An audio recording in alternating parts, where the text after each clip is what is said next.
Well, I always was drawing when I was little and always making art and sort of getting messy.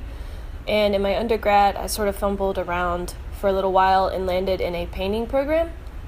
And I really liked it, but I felt like there was something missing. And it was the drawing component that I really missed. I had an undergrad professor suggest I take an intaglio course, and that was it. I didn't even know what intaglio was. I didn't know what a press looked like or how to operate one. But when I took it, it just felt like sort of a magical combination of the drawing that I really loved and the painting that I really loved. And it was a whole new process that just really opened up possibilities for me that I wouldn't have had otherwise.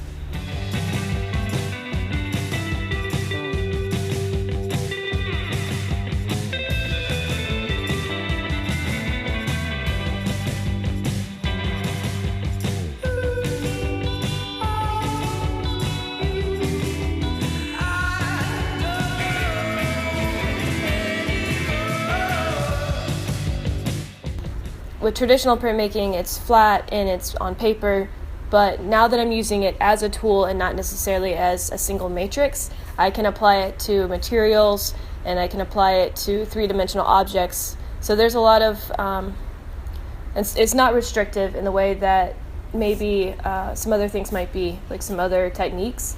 It's really versatile, and I keep coming back to it because it's lending itself to whatever medium I decide to explore. I think the work that I'm making now is pretty different than what I would have made out of school or even in my undergrad.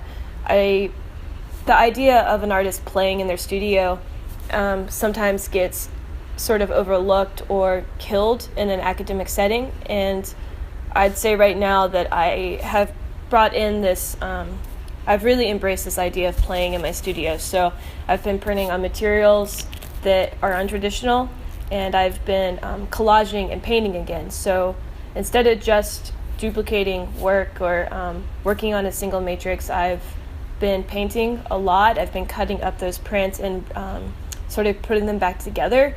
It's like finding order in the chaos, and that's exactly how I think about my process now.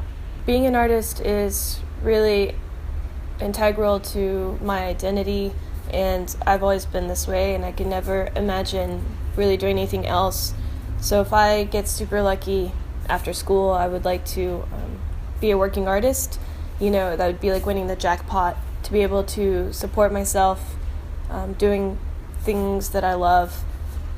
But I'd like to keep making objects and making images that people can relate to or take away from. So this idea of sharing and sort of connecting with an audience or with my surroundings in a really personal way is really what I'd like to do. And it's plan A. I'd like to really put all my eggs into one basket and work towards making that happen. And if that doesn't work out, then maybe I could become a professor, and that would also be great and lucky. So I think it's, for me, there's maybe no going wrong in doing this, yeah.